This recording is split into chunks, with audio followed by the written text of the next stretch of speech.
Livro do profeta Abacuque, capítulo de número 2. Você que possui Bíblia, está localizando aí, Abacuque, fica mais fácil procurar de trás para frente. Você vem de Malaquias, Zacarias, Ageu, Sofonias e Abacuque. E quem não possui Bíblia, só olhar para aqui, vai ficar bem fácil de achar.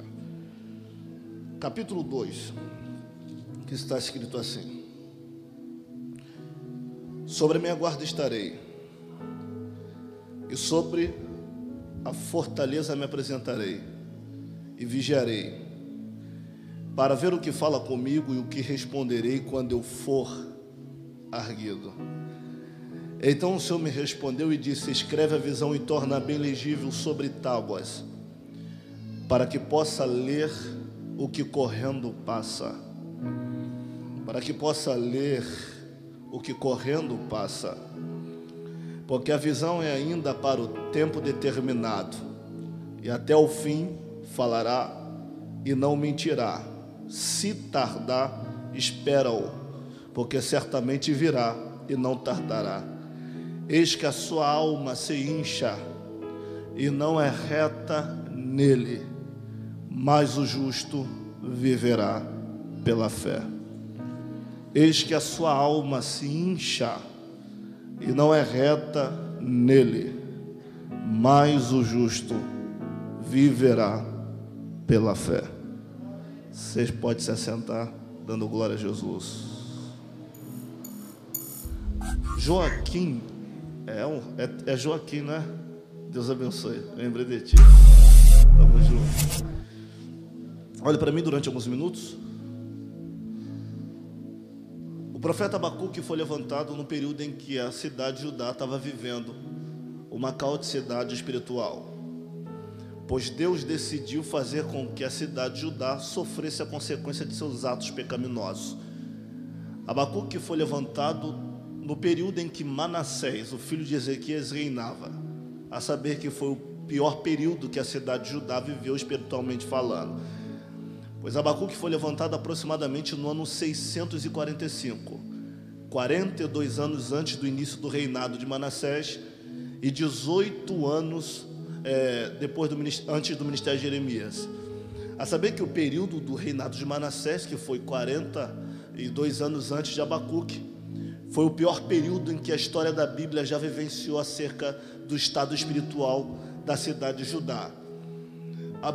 Abacuque, ele é alguém que é a interferência de Deus, ou tentar de Deus na interferência de uma destruição de uma cidade que não quer ouvir os preceitos do Senhor. A saber que o período em que Manassés viveu foi o período do pior reinado que já existiu dentro da cidade de Judá, ao ponto do escritor de Crônicas, que foi Esdras, escrever que antes de Manassés e depois de Manassés não houve pior rei dentro da cidade de Judá. E também o escritor de Reis, ele também disse que não houve pior rei do que Manassés, porque Manassés trouxe a magia negra do Oriente para dentro da cidade de Judá. E como funcionava a magia negra do Oriente? A magia negra do Oriente funcionava da seguinte forma: eles pegavam crianças recém-nascidas, pegavam uma faca, uma espada e cortavam o tórax da criança, tirava todos os órgãos das crianças e chupava até a última gota de sangue de dentro dos órgãos. E depois que não havia mais sangue nos órgãos, ele se alimentava dos órgãos que sobravam. E além de trazer a magia negra, que era também retirada do Egito, ele também virou adivinho e agoureiro, tirando a profecia de dentro de Jerusalém. É por isso que a cultura judaica diz que no ano 681, Manassés, com 6 anos de reinado, ele manda pegar o profeta Isaías, que era amigo de seu pai Ezequias, e Isaías já estava com a idade avançada, com 84 anos de idade. Ele pega Isaías e manda serrar ao meio para acabar com a profecia, e se tornou adivinho e agoureiro, e trazia sorte para dentro da cidade através de suas adivinhações. E não só bastante, trazendo a magia negra, ter mandado matar o profeta Isaías, Manassés trouxe uma cultura de prostituição para dentro da cidade de Judá, uma idolatria da deusa Astarote, Astarte, que era uma deusa que predominava a humanidade desde o início da era do homem. Por exemplo, na época de Abraão, o nome dessa deusa era conhecida como Inanna, a deusa dos caldeus, que era conhecida como a deusa do amor ou a deusa estrela. Na época de José, dentro do Egito, o nome dessa deusa era Ísis, casada com o deus Ra, que é o deus Sol, o padroeiro dos egípcios. Na época de Acabe e Jezabel, o nome dessa deusa era Astarte ou Astarote, casada com Baal ou Baal-Melcarte, que eram os padroeiros de Acabe e Jezabel, a saber que era nesse período que Jezabel mandava matar crianças recém-nascidas e queimá-las vivas como sacrifício para Baal e Astarote. Na época de Daniel, dentro da Babilônia, o nome dessa entidade era conhecida como Instar, casada com Marduk ou Mardoqueu, que era o padroeiro Marduk de Nabucodonosor, onde tinha uma orgia dentro de Babilônia nos períodos de suas festas. Na época de Paulo, dentro de Roma, o período ou o nome dessa deusa era conhecida como Diana ou Artemis ou Afrodite, a deusa da proteção ou a deusa do amor. Na nossa época, o nome dessa entidade é dada como Pombagira. É uma entidade que predominava desde o início da era do homem, predominará até um pouco no futuro, até o período após a volta de Cristo. Por isso que o apóstolo João, na ilha de Patmos, no capítulo 17, 18 de Apocalipse, ele diz que subia do mar uma besta, escatologicamente besta do mar. Mar fala de multidão, de humanidade, ou do planeta englobando assim as pessoas que habitam na face da terra. E sobe um líder, conhecido como Anticristo, mas só que no ombro dessa besta estava uma mulher, com a roupa de sedução, de cor escarlate, brilhosa, vermelha, dizendo que imperava a sedução. Mas só que na mão desta deusa está uma taça, que ela bebe do sangue do ímpio, dos santos e dos profanos e dos magistrados, falando que essa mulher, junto com a besta, predominará a humanidade dentro da prostituição. Então Manassés trouxe uma prostituição de Astarote para dentro da cidade de Babilônia, fazendo que homem deitasse com homem, mulher deitasse com mulher, e a prostituição, os preceitos do Senhor foram feridos dentro da cidade de Jerusalém. Já não tinha mais aquele negócio da cultura judaica que um jovem judeu com 13 anos era separado para casar e ficava durante 18 anos apaixonado por alguém que ele nunca tocou, só viu de longe, aproximadamente como o ato de Jacó com Raquel, trabalhando para um dia possuir a sua amada. Não tinha mais isso. Esperava 18 anos para tocar com 30? Não. Manassés permitiu que as crianças e adolescentes que se apaixonassem se deitassem no meio da cidade ou dentro de suas casas e se prostituísse, homem com homem, mulher com mulher. E se não gostasse da prostituição, não casaria e trocasse de opção sexual. Manassés trouxe isso tudo para dentro da cidade de Judá. E o declínio espiritual começou dentro da cidade de Judá por causa das idolatrias de Manassés, que chegou a ser pior do que a frouxidão e os pecados de Acabe, junto com a sua esposa, a sacerdotisa de Baal e Astarote, que era Jezabel. Nesse período de Manassés, o declínio de Israel começou, e a ira de Deus se acendeu, não só contra Manassés, mas também contra toda a cidade de Judá. E o que não dá para entender a mente de Manassés é que o pai de Manassés era Ezequias, um rei piedoso. Apesar de ter seus erros, Ezequias era amigo de profeta, que era Isaías. E além de ser amigo de profeta, que era Isaías, quando o profeta Isaías entrou no pátio e deixou de ser amigo do rei, entrou como profeta e disse que certamente ele morreria e não viveria, que era para ele pôr a casa em ordem, o rei, quando viu o profeta sair da sua recâmara ou anticâmara, dos estágios que faziam para entrar dentro do palácio, e quando o profeta ia saindo do pátio, o rei colocou a face na parede e disse: Senhor, lembra-te, eu posso ter pecado, mas nem sempre fui pecador. Então o pedido do rei fez com que Deus descesse, falasse com Isaías novamente e dissesse: volte lá e acrescenta a ele mais 15 anos de vida. Então o pai é piedoso, mas o filho é profano. Isso é para provar que nem sempre filho de peixe, peixinho é. Porque o pai tem de Deus mas o filho é escarnecedor, ao ponto de no pátio do templo de Jerusalém, Manassés colocar imagens de anjos para ser adorados, como segundo a cultura da Babilônia. Então Manassés é alguém que é profano, e Deus quer arrebentar a cidade de Judá, porque está surfando nos preceitos de Manassés. Agora observe comigo, o que está fazendo Deus se irar com o povo? É porque no dia de Baal, Manassés adorava Baal. No dia de Astarote, Manassés adorava Astarote. No dia de Moloque, o deus moleque, Manassés pegou os seus filhos, passou no fogo, matando a sua própria raiz. Mas no dia do peixe, a Savaote, Sucote, Páscoa, Pentecoste, tabernáculos, que eram as festas de Deus, Manassés adorava o Senhor. E não dá para entender, no dia de Baal, adorar Baal, no dia de Astarote, se prostituir, mas no dia da Páscoa, do Pentecoste, no tabernáculo, adorar a Deus como se nada tivesse acontecido. E isso faz com que Deus queira quebrar Manassés e a cidade de Judá ao meio, porque enquanto estava lá fora se comportava de maneira ímpia, e quando entrava aqui dentro se comportava como crente, fingindo que nada estava acontecendo. E Deus está olhando para Manassés e para a cidade de Judá e está gritando: você não é quente, você não é frio, você é morno. Vocês viraram as costas para mim. Ao ponto, no livro de Jeremias capítulo 2, a partir do verso 35, Deus indignado, porque segundo Carlos Menstens, o livro de Jeremias, especialmente capítulo 2, é conhecido como o capítulo do rompimento do noivado, o capítulo em que Deus está dizendo: eu quero quebrar o meu noivado com Judá por causa de suas transgressões, porque a minha noiva me traiu com deuses de barro, pedra, madeira, pelo que eu quero lhe dar as suas cartas de divórcios. Jeremias capítulo 3, 6, 7, 8. Mas só que no capítulo 2, a partir do verso 35, Deus olha para Jeremias e diz: o meu povo me virou as costas, mas continua olhando para mim. Pastor Eliseu, isso aqui machuca a minha alma, porque eu estou descosta para a multidão, mas como eu vou virar o rosto para olhar para eles? Não tem como. E o que Deus está falando da cidade de Judá é: o meu povo está descosta para mim, mas continua me olhando, como se nada tivesse acontecido. Ao ponto de eu descobrir que o que Deus está dizendo acerca da cidade de Judá é: o meu povo está descosta para mim, mas quando está em aperto sabe onde me encontrar. O meu povo está descosta para mim, mas quando está em dificuldade sabe onde me achar.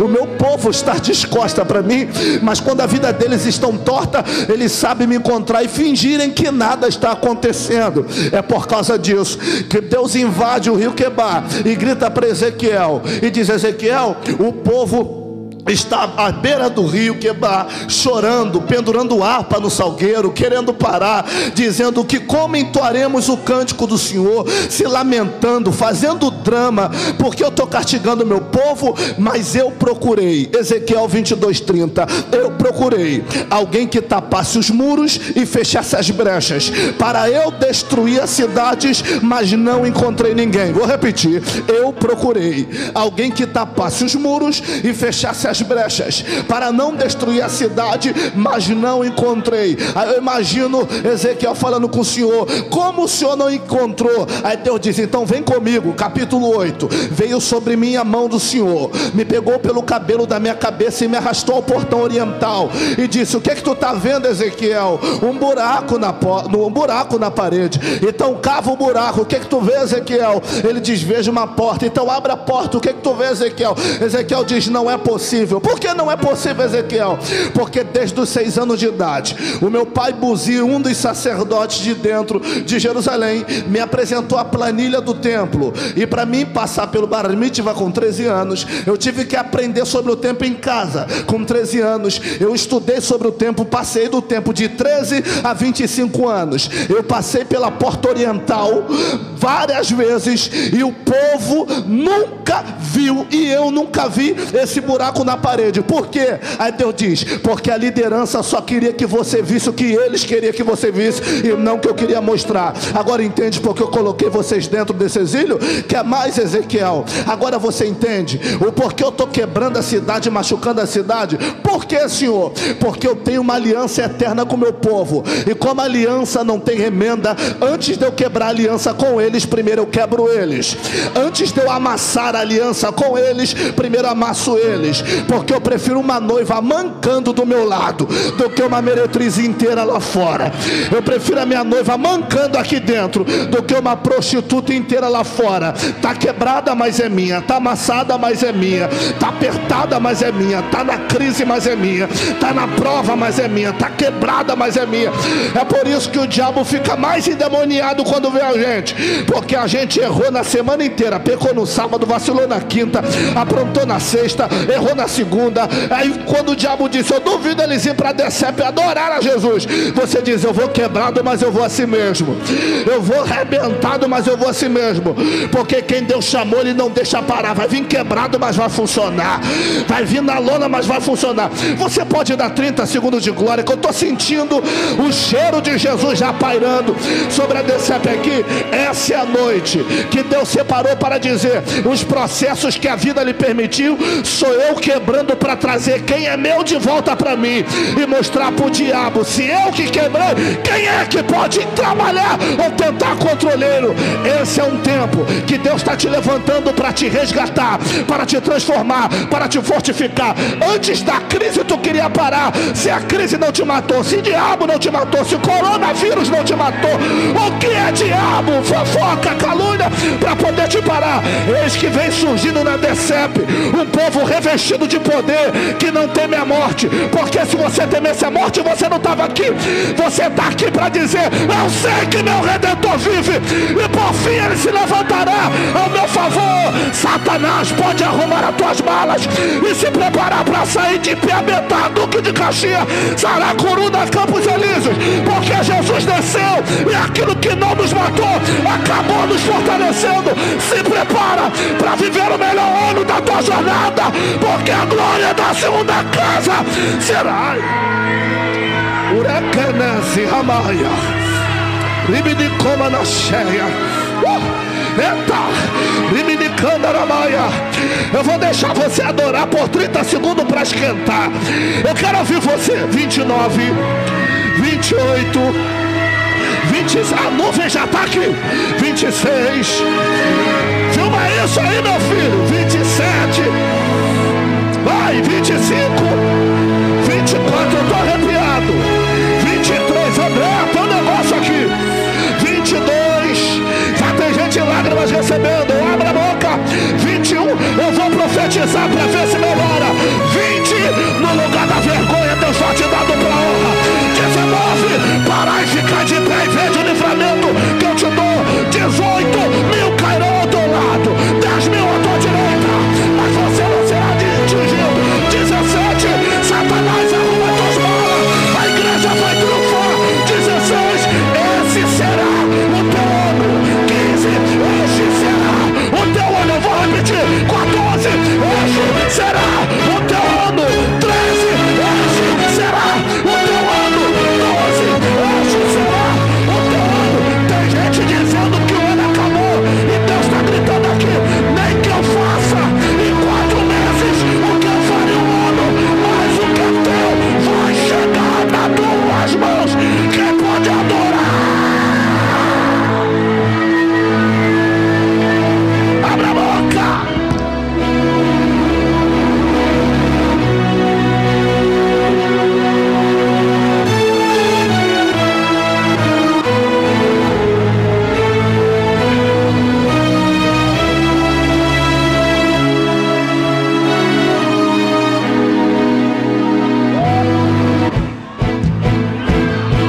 Aponte um dedo de profeta para alguém. Aponte e diga: esse será o culto dos Abacuques. Eu vou profetizar. Eu ia segurar, mas daqui a pouco eu entro de novo. Diga para alguém: esse culto é o culto dos Abacuques. Esse culto é o culto dos Abacuques. Diga: esse culto é o culto dos Abacuques. Por que, pastor? Porque o diabo pensou que no meio dessa crise tu ia bater de porta em porta, que no meio dessa crise tu ia pedir migalha, que no meio dessa crise tu ia pedir dinheiro emprestado, que no meio dessa crise tu ia pedir favor aos outros. Mas Abacuque no meio da crise está gritando: ainda que a figueira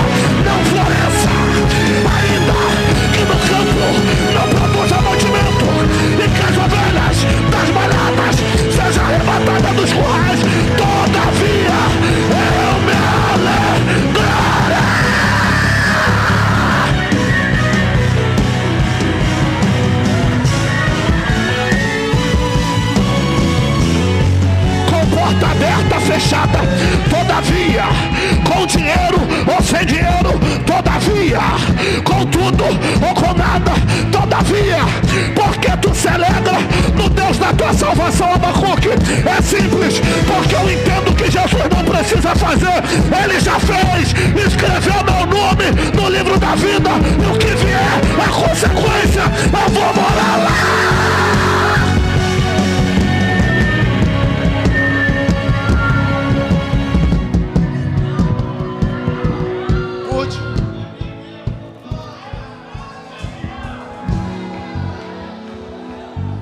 O tempo passa rápido, Calone. Deremiose calamaia. Remíndria canose. Telepromate camanose remeva. Tô arrepiado aqui, tem um cântico aí. Deremio candarama promanaseme. Eu vim pra cá debaixo de jejum, pastor Eliseu. Deremiuiti promanacalama. Derebicandara promanateg na sorte. Riminicoma na cheia.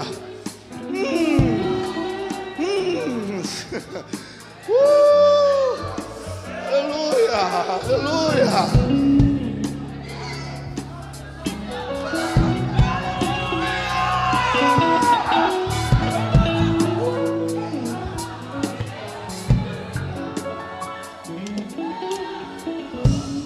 Escute, para me entregar tudo que o Deus me entregou aqui.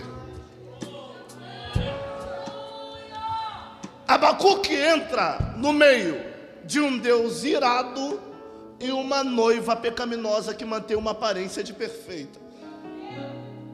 Então a noiva quer ajudar, está mostrando para as nações que está tudo bem. Deus está dizendo, não é bem assim. Porque a nação está se prostituindo, adorando Astarote, oferecendo filhos a Moloque. Está entrando nas culturas de Manassés, que ainda respingou, desde o seu reinado até o período de Josias. Ainda que Josias tivesse feito a reforma, o povo ainda estava com um coração impetuoso. Aí dá para entender porque Deus demora 40 anos num deserto, ao invés de levar pelo caminho de 40 dias. Porque o povo quer vitória em 40 dias, mas Deus demorou 40 anos para tirar o Egito de dentro do povo. É Deus olhando para a nação, está dizendo, está vendo? Por isso que eu não demorei tanto tempo para te dar vitória. Porque eu precisava te tratar para depois te entregar o que você merecia receber. Então Abacuque é chamado como alguém que tem a necessidade de ver o que Deus vai fazer, porque o juízo de Deus precisa se cumprir através da lei de Amós 3:7, e Deus não fará nada sem antes revelar os seus servos profetas. Então quem é Abacuque? Alguém que foi chamado para ver o caos e não para pedir misericórdia pelo povo. Mas só que Abacuque é um tipo de profeta, Eliseu, inteligente.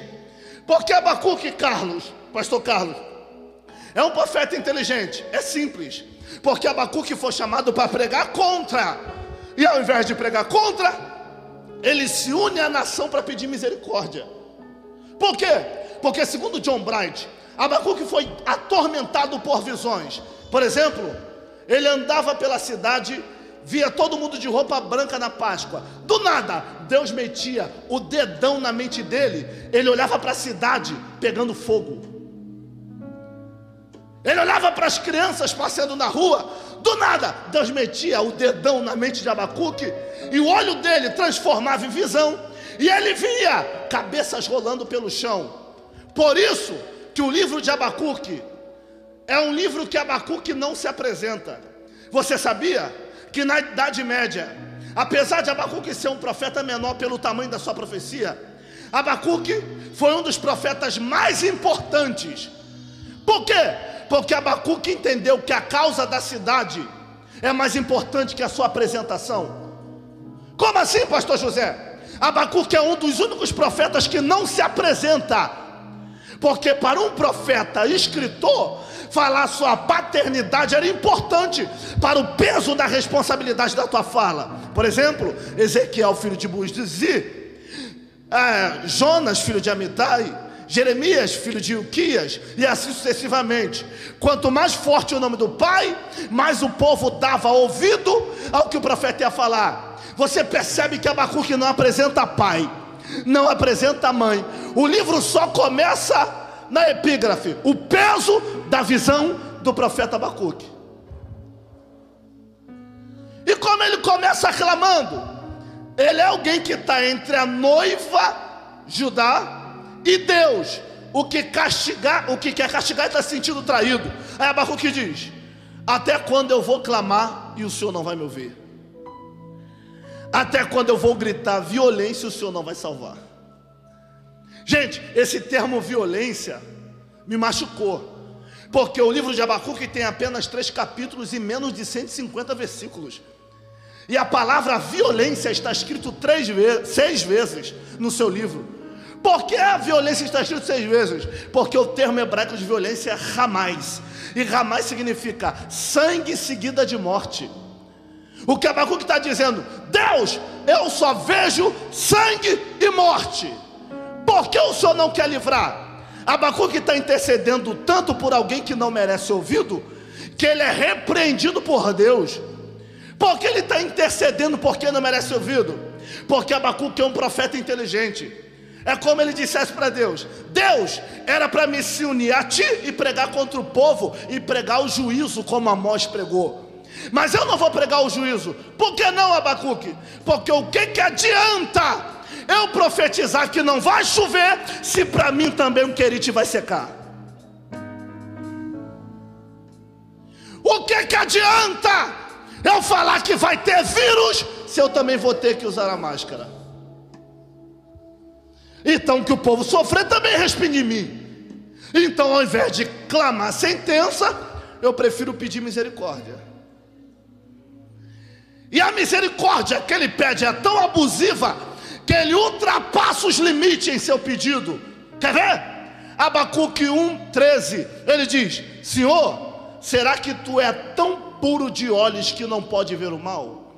A tradução de David Agastá, ele diz: Senhor, será que tu é tão santo que está ficando cego e não está vendo o que vai acontecer? Por que, Abacuque? Porque o ímpio cerca o justo e a lei sai pervertida. O que Abacuque quis dizer, o ímpio cerca o justo? Porque Abacuque está clamando para Deus dizendo: Deus, por mais que tenhamos errado, por mais que tenhamos falhado, por mais que tenhamos feito o que não deve, quem se levanta contra a gente é pior do que a gente, não tem moral para falar da gente. Vou repetir, você não pegou. Abacuque está dizendo: o ímpio cerca o justo. Como assim? Por mais que tenhamos falhado, olha para quem fala e olha para mim. Olha para quem está falando da gente e olha para a gente, não encaixa. Eu sei que pecamos, eu sei que adoramos ídolos, eu sei que fazemos o que não deveria fazer, mas é só tu olhar para quem está falando da gente e olhar para a gente. Por mais que nós estejamos na lama, quem se levanta contra a gente é a própria lama. Então a gente se sujou na lama, eles são a lama. Então por que tu deixa alguém pior do que a gente se levantar contra a gente e te calas? Aí Deus grita para Abacuque: sabe por quê? Eu estou deixando alguém pior do que você se levantar e falar de você. Por que, Deus? Porque tudo que eu te dei foi pela minha graça e misericórdia, e você está achando que o que você tem, vocês têm por mérito. Então eu estou permitindo alguém pior do que você se levantar contra vocês, para provar para vocês que vocês não são nada. Que se não fosse a minha graça, vocês não adoravam, não pregavam, não cantavam, não glorificaram. E vocês estão querendo se sentir o quê? Se é a minha glória que está fazendo tudo isso por vocês. E Abacuque pega tão pesado, falando: será que tu é tão puro de olhos que não está vendo mal? Que Deus o repreende no íntimo. E qual é a repreensão? Não sei. Só sei que Abacuque, no meio da repreensão, levanta a voz e diz: ouvi a tua voz no meu coração e temi. Mas posso te fazer um pedido? Já que o Senhor não vai livrar a gente da crise, já que o Senhor não vai livrar a gente da pandemia, já que o Senhor não vai livrar a gente do caos, já que o Senhor não vai livrar a gente do momento de terror, posso te fazer um pedido, Deus? Qual, Abacuque? Aviva a tua obra no meio dos anos. No meio dos anos a notifica. Na ira, lembra-te da misericórdia. Eu vou repetir isso aqui. Eu vou repetir isso aqui porque tem gente que não pegou. Vamos lá. Abacuque olha para Deus e diz: Deus, já que o Senhor não quer livrar a gente da crise, não quer livrar a gente da pandemia, não quer livrar do momento de terror, não quer livrar a gente do cativeiro, eu posso te pedir um favor. Quando a humilhação chegar, aviva a tua obra no meio dos anos. E no meio dos anos, André, notifique. Na ira, lembra-te da misericórdia. Calone, eu fui fazer uma pergunta para Deus: que avivamento é esse no meio da crise que Abacuque está pedindo? Abacuque não está pedindo um avivamento de estereótipo. Como assim? Um avivamento que vem de fora para dentro. Por que Abacuque não está pedindo avivamento de fora para dentro?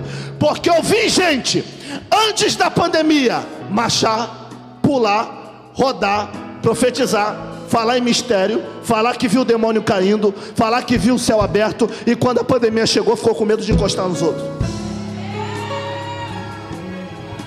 Eu vi gente profetizar, rodar, cair no chão, dizer que viu Miguel, Gabriel, viu arcanjo, querubim, serafim, e quando a crise, a pandemia chegou, se trancou no quarto e nem na maçaneta tocava. Eu vou repetir. Eu vi gente que profetizava lá pra cá, lá pra lá, lá pra cá, lá pra cá, mas quando a crise chegou, não encosta em mim não. Que avivamento é esse? Que avivamento é esse? Então, isso vai explodir. Posso? Então que avivamento é esse? Já tem gente de pé. Imagina entregando agora, Felipe. Então que avivamento é esse que Abacuque está falando? Abacuque está falando, profeta, não do avivamento de fora para dentro, que me faz marchar, que me faz porlar, que me faz cair, que me faz rodar, que me faz rolar. Que avivamento é esse que Abacuque está falando? É um avivamento que vem de dentro para fora, de dentro para fora, de dentro para fora, de dentro para fora. Então me prova, José, te prova, pastor Carlos, que avivamento é esse? Quando Abacuque, pastor, cuidado para não pular com criança e tudo aí, hein? Quando Abacuque disse: aviva a tua obra no meio dos anos, a voz dele sai da boca dele, entra 76 anos depois, pousa no rio Quebar, no coração de Ezequiel. Eita,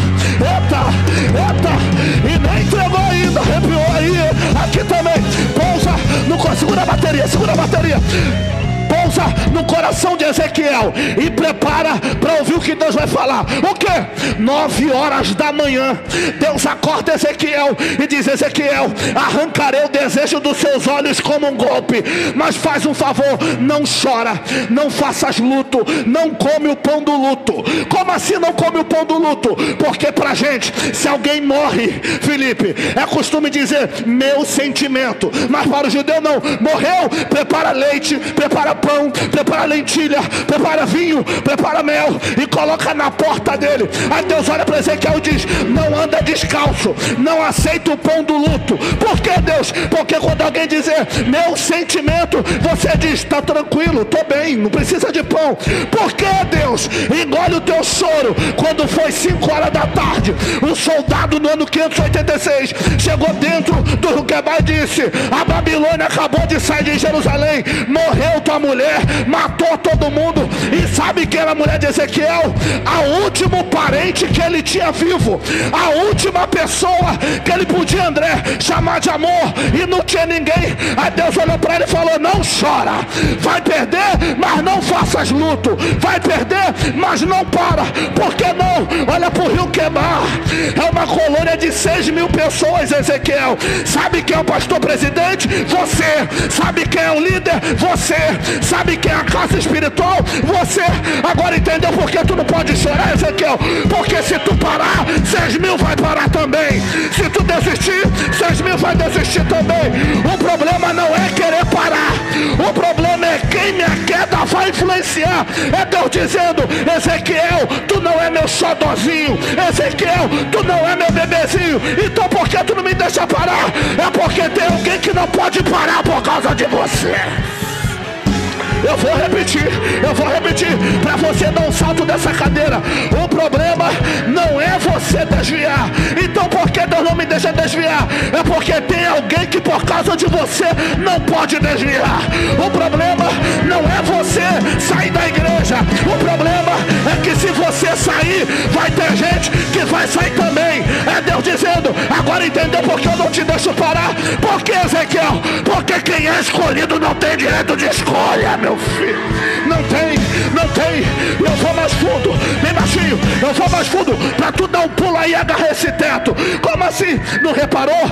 Tem gente que tu conhece que vacila mais do que respira. Deus não faz nada. Tem gente que tu conhece que apronta, peca, pinto 7, pinto 8, pinto 9, pinto 10 e Deus não faz nada. Aí tu fala: fulano apronta, se lambuza, peca e Deus não faz nada. Eu vou fazer também, só para ver se Deus me alivia da minha crise.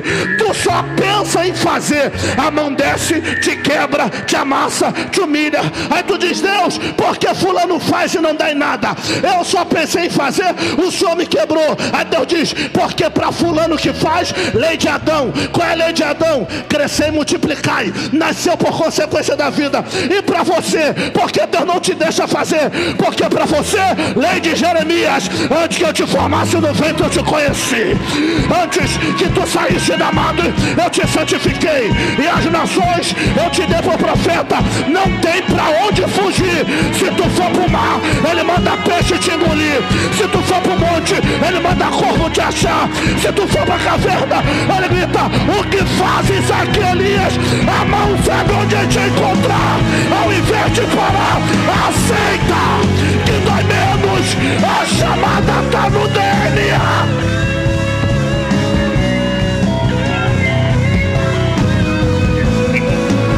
Abre a boca, aumenta o volume, aumenta.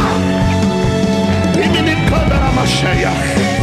Diga para alguém que está do teu lado, diga para alguém: não tem para onde fugir. Não tem. Diga para alguém: não tem para onde correr.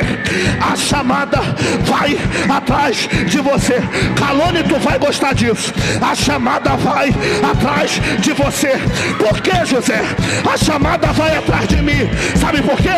Depois que Adão pecou no Éden, ele pegou galho de oliveira e tampou com folha de oliveira a nudez e se escondeu atrás do arbusto. Quando ele se esconde atrás do arbusto, Deus desce e grita: onde tu estás, Adão? Ele sai do arbusto e se apresenta. Por quê? Porque da presença a gente tenta fugir, mas da chamada não dá pra correr. Não dá. Pega!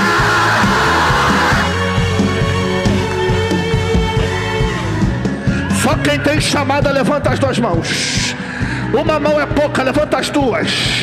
Levanta o pé direito, levanta o pé esquerdo.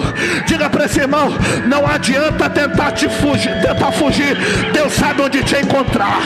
Se Ele conhece as estrelas, cada uma pelo seu nome, ela não vai te achar. Se Ele acha, se Ele sabe, Ele mede a terra num saquetel de medir. Tu acha que Ele não vai te achar?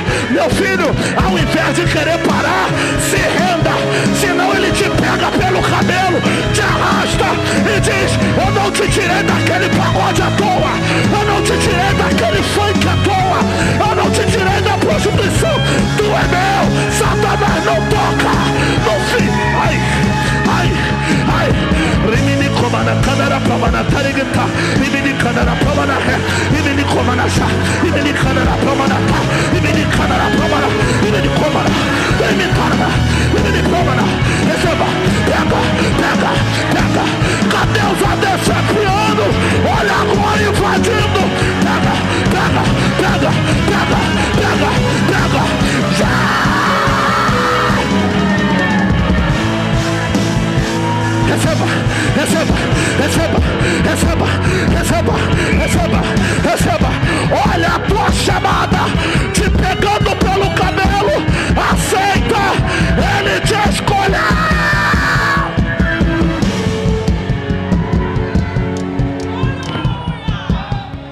ele por 1 minuto.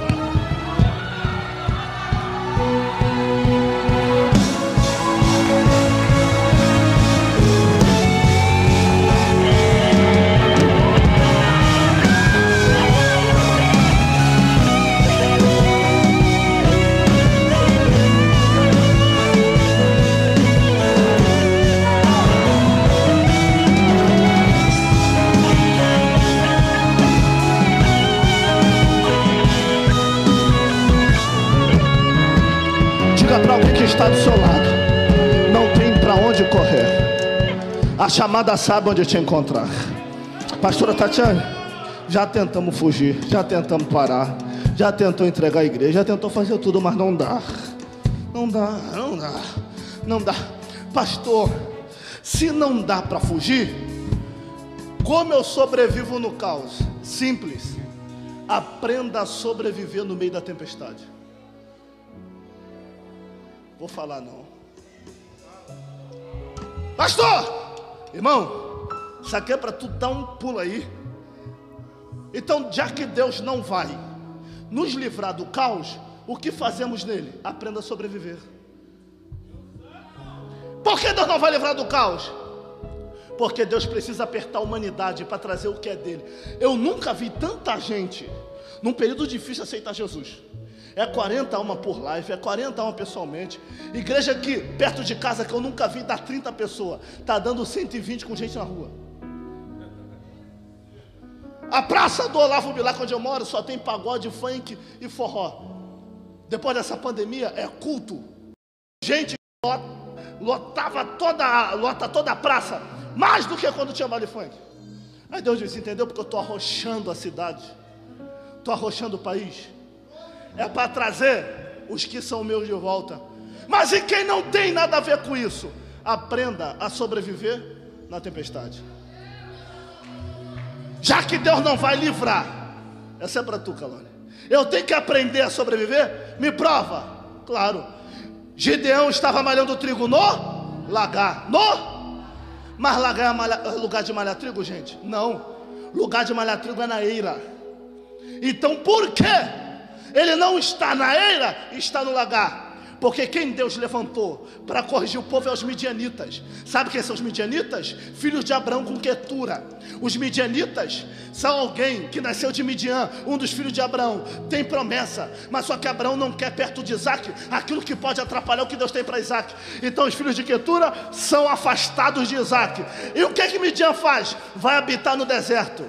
E habitando no deserto, os midianitas, não tendo o que comer, começam a ser salteadores e ladrões, conhecidos por Norman Russell Champlin como ratos do deserto.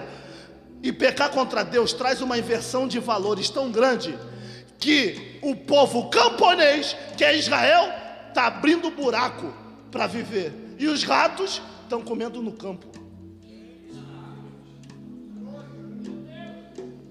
Isso aqui só o pregador pegou. Os ratos estão no campo, enquanto os camponeses estão em buracos. Deus está dizendo, para que quebrar a aliança se você só retrocede? Então, já que os midianitas estão invadindo os campos, Gideão diz, já que Deus não quer livrar da crise, eu vou aprender a sobreviver dentro dela. Como, Gideão? Não é tempo de uva, não é tempo de amassar uva. E já que não dá para amassar uva e nem tem uva, ninguém quer saber do lagar. Então vai ser lá que eu vou malhar trigo. Mas o lugar é inapropriado, Gideão. Mas Gideão diz, eu sei que o lugar é inapropriado, mas é melhor ter paz do que ter razão. Vou repetir, é melhor ter paz do que ter razão. Por quê? Porque se eu fosse para a eira, eu ia ficar sem dormir. Porque os midianitas têm o endereço da eira. Eu não ia trabalhar direito, eu não ia dormir direito, eu não ia ficar direito, eu não ia orar direito. Então eu prefiro ir para o lagar, porque é melhor ter paz do que ter razão. Então o senhor quer dizer, pastor, que Deus nem sempre se manifesta no lugar certo? Não, às vezes Deus só quer se manifestar onde a gente tem paz.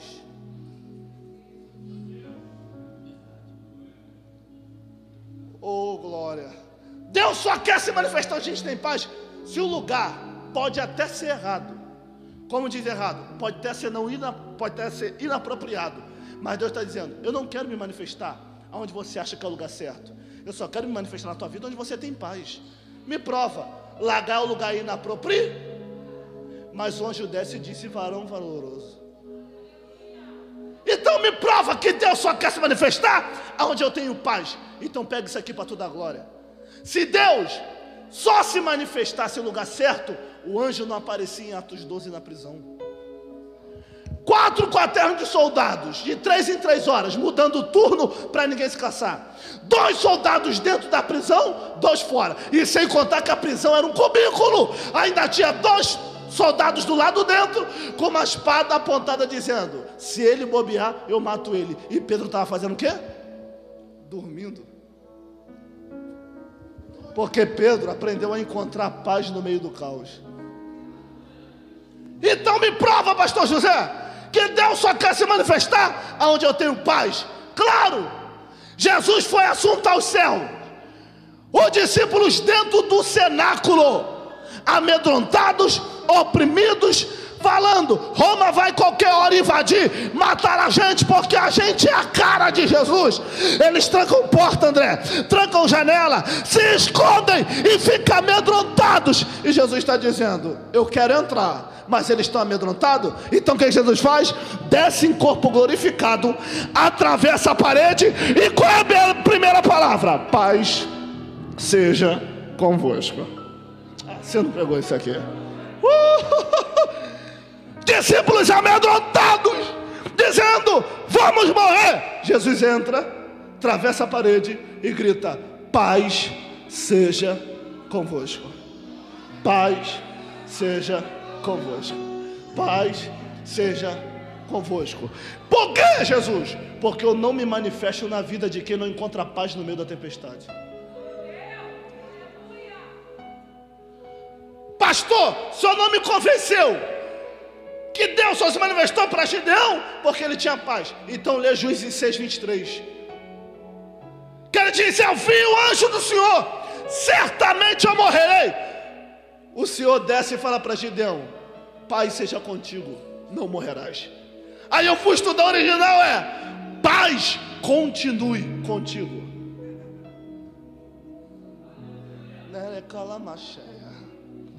Por isso que naquele lugar ele monta o altar e grita, o Senhor é paz.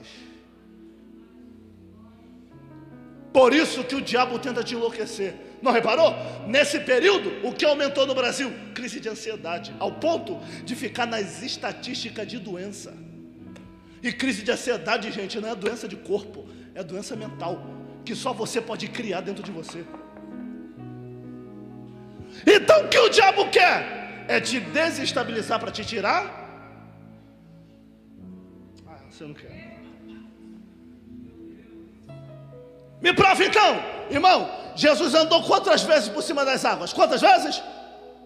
Uma. Quantas vezes? Ele andou uma vez. E depois que ele andou por cima das águas e salvou os discípulos da tempestade, ele andou de novo? Não. Jesus andou por cima das águas para passear? Não. Ele andou para abusar do seu poder? Não. Ele andou para surfar com os pés? Não. Ele só andou porque alguém que ele amava, que eram os discípulos, estavam durante 12 horas açoitados pela tempestade. Pega o primeiro ponto. Qual é? Por amor de quem ele ama, ele é capaz de fazer o que nunca fez. E depois nunca mais fará de novo. Pastor, não peguei. Então vamos lá, gente. Se os discípulos não tivessem no meio do mar açoitado pelas ondas, Jesus andaria por cima das águas? Seria um milagre que ele nunca haveria feito. Irmão, eu vou repetir. Se os discípulos não estivessem no meio do mar açoitado pelas ondas, ou se Jesus estivesse no barco com ele, ele teria andado sobre as águas? Não. Ele só andou porque o estado dos discípulos é de tempestade, tormento, no impossível. No meio do mar não tem como chegar. E já que não tem como chegar, por amor de quem eu amo, eu sou capaz de fazer o que eu nunca fiz. E depois, nunca mais farei também. Levanta tuas mãos para me profetizar. O que Deus fará na tua vida será inédito, que nem olhos viram, nem ouvidos ouviram, e nunca subiu ao coração do homem. E o que Jesus precisa?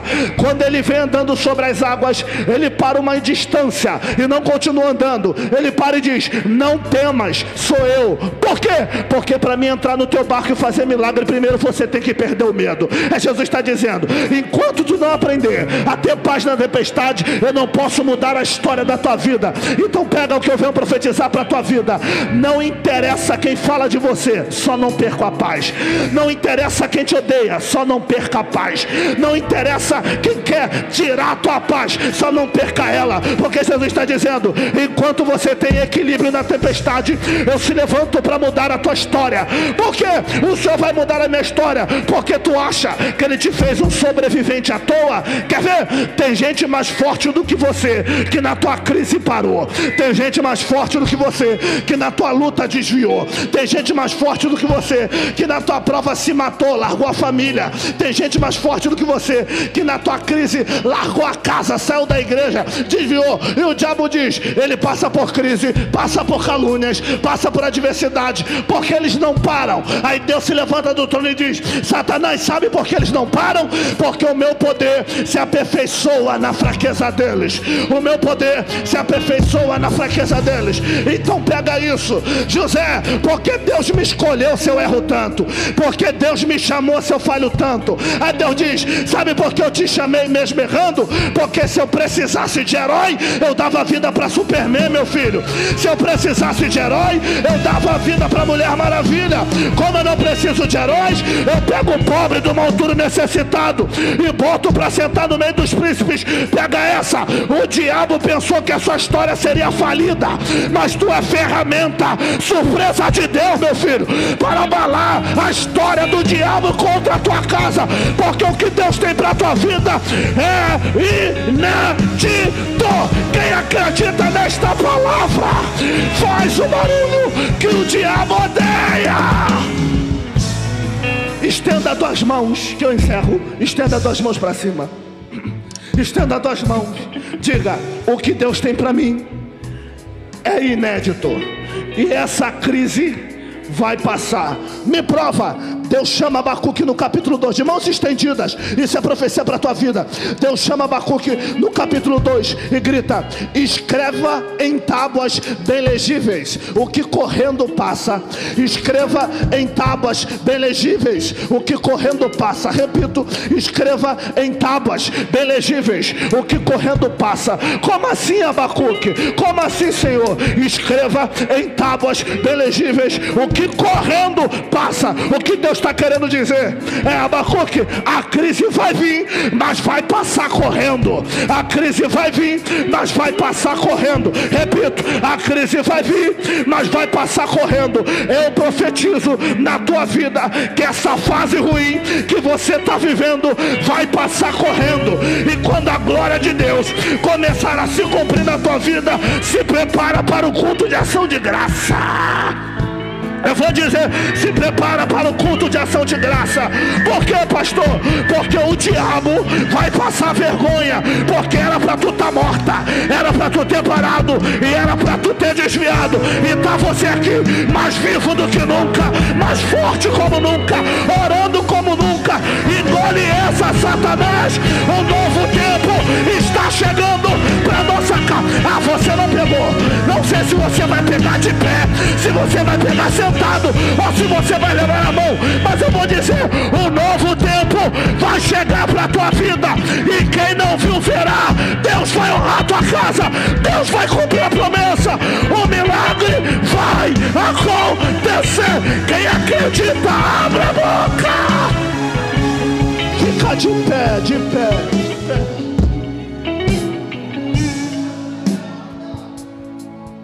A voz já foi.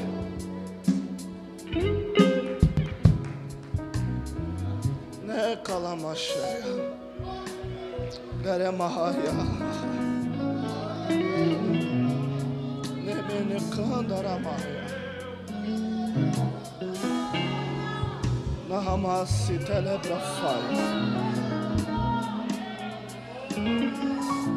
Um decreto de Deus se instalará na tua vida agora. Um novo tempo chegará para tua família agora. Essa crise vai passar correndo. Enquanto ela não passa, capítulo 2, Abacuque diz: enquanto a crise não passa, sobre a minha guarda estarei, sobre a fortaleza me apresentarei e vigiarei para ver o que fala comigo. O que Abacuque quer dizer quando ele diz sobre a minha guarda estarei? Só fica sobre a guarda quando o soldado no meio da guerra pega o escudo para se proteger. É o que Abacuque está gritando. A nação caldeia vai vir para tentar nos destruir. Já que não dá para evitar a guerra, se proteja no meio do caos. Porque o que Deus tem para a tua vida vai chegar.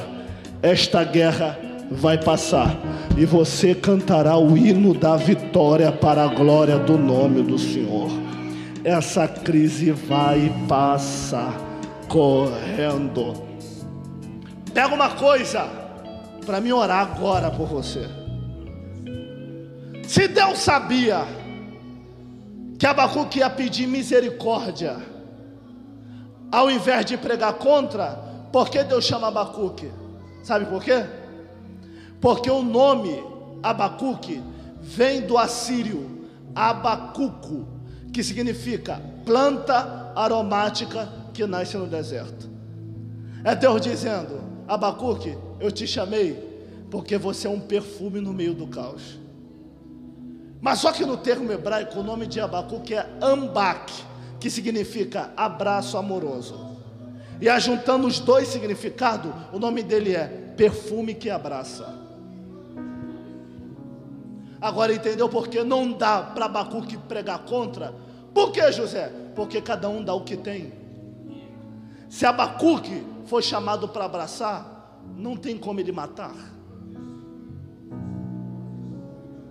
Como assim, José?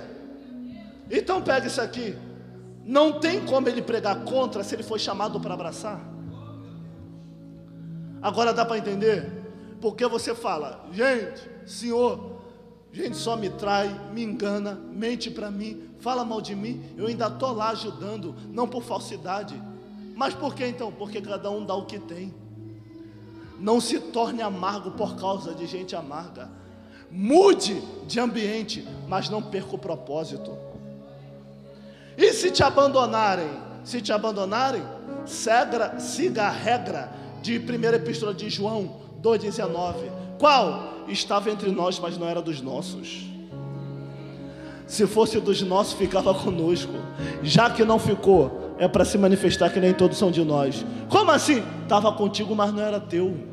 Se fosse teu, ficava contigo. E que não ficar? Foi livramento que Deus te deu. Então não mude quem você é por causa de gente amarga. Porque o que Deus tem para te entregar, Ele só vai entregar porque a sua maturidade não deixou você perder a sua origem. Você pega isso? Tem alguém entre nós para me orar agora?